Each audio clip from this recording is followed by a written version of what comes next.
Hello mga idol, magandang tanghali ulit yan. May advice ako idol. Dahil dito sa ating napapansin natin yung iba nating mga kasamahan dito sa mga pamilya dito sa yung mga sumubaybay ngayon sa Facebook Reels ngayon. Kung napapansin nyo, may rami na nag-away-away dyan. Nag-away-away na kung ano-ano ng mga nila. Parang lumalaki na yata yung umahaba na yata ang sungay sa iba dyan. At pansin natin, sa atin lang, sa mga Pilipino talaga ang nangyari sa ganyan. Bakit ganoon? At nagkagulo. May inggitan, may siraan, nagsisiraan na yung malaking creator at maliliit creator. Pangawa naman itong maliliit at hindi pa nga nakatikim. Sama po sa mga bagayan dyan sa social media. At saka kung titingnan natin, tayo lang nakakaya talaga yung mga katulad natin Pilipino. Tayo mo lang nagkagulo, parang nabuang na ba? Nasa Bisaya pa. O nag-aaway-aaway na. Nagmumurapad yan sa dito sa social media. Oo, nag-aaway na. Kaya hindi maganda tingnan. Oo, sa atin lang dito sa Pinas ata yun ng yung kagulo eh. Kung napapansin dyan, nagkagulo, nag-away-away dyan sa kung may, hindi ko lang pangalanan, lalo dito itong may dalawang babae dito sa ba't ganun? Nag-away-away kayo dyan, eh pareho naman kayo mga creators, tapos nakukuha nyo dyan, napapala nyo. Imbis nga yung si Facebook Meta ngayon, ay gumawa ng ganyan na mga eh baka alisin na yan. Dahil dyan ay nagkasuba, baka mo yan, mahangko pa yan sa hindi maganda, maghantingan pa kayo. Kaya alam nyo, yung mga bungangan ninyo na hindi nyo mapigilan, huwag na kayo humarap sa kamera niyo sa inyong cellphone at lumabas dyan sa social media. Tumahimik na lang kayo.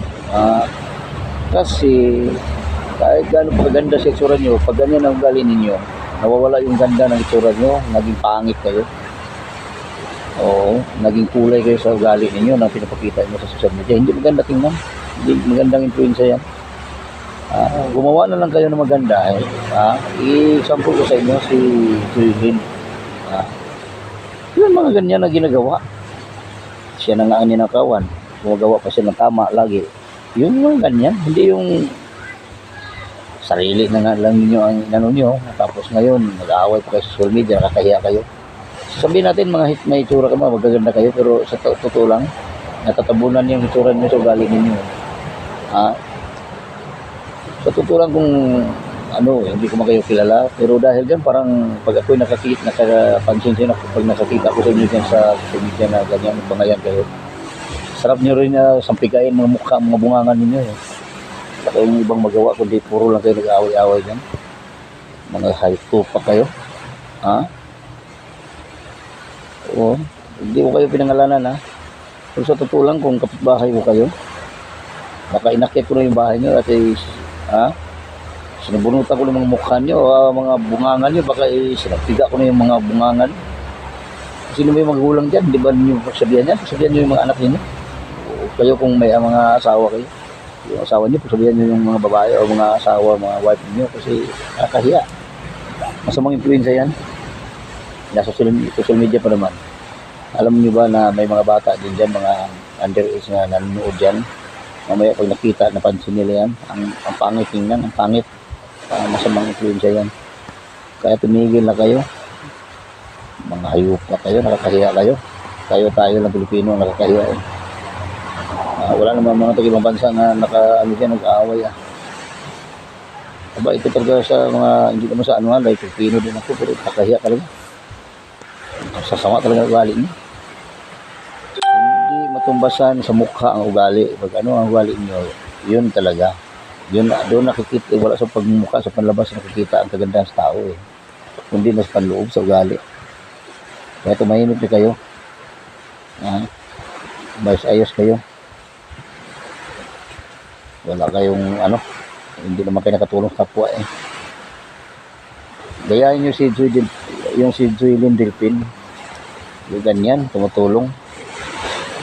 sikat na tumutulong. Hindi kayo, kasi sikat kayo dahil nag-viral kayo dahil sa inyong mga ginagawa. Albo ko mga diputa kayo.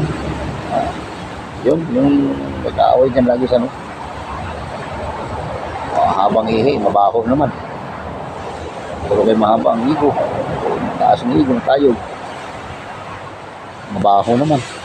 Mabahong ugali. Kaya umasayas kayo. Elastic kayo. Sana yung mga ganyan mga content dyan, yung nag-away. Sana ito si Facebook o ito si Ray, o si Mita. Ay agad din ni-restrict yan. I-restrict, yun ang i-restrict. Hindi yan ang kanis-nais. Oo. Hindi mo nakatulong yan eh. Masama yan sa ano.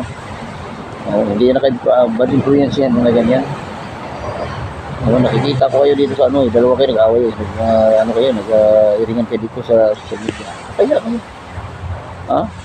Mumurahan kayo pero ako ha. Mumurahin kayo, mga puta kayo dalawa na babae kayo. Wala ako sa inyo. Nasa gitna ako. Pero nakakahiya kayo, mga puta kayo. Ha? Ang walang hiya kayo. Mas ginagawa nyo dyan sa social media, mga yan kayo dyan. Buong Pilipino may pinapahiya ninyo. Kayo lang, ang ugali nyo. Ang sasama talaga.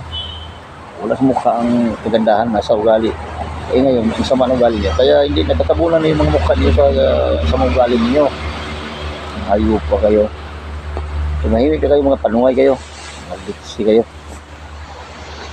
Hayop pa, nakakaya kayo.